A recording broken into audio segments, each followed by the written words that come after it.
अगर आपको नायाब जानवर पसंद हैं तो आपको ये जरूर देखना चाहिए।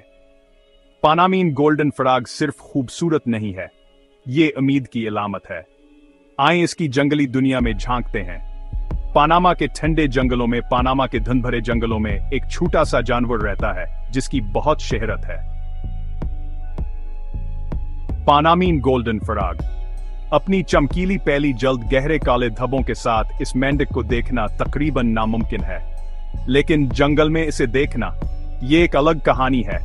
ये मेंढक सिर्फ अपनी शक्ल और सूरत के लिए नहीं जाने जाते, उनके पास एक मुनफरद लहर है, वो अपनी टांगें हिलाकर बात करते हैं। साइंसदानों का ख्याल है कि ये हेलो कहने का तरीका हरीफों को खबरदार करने का तरीका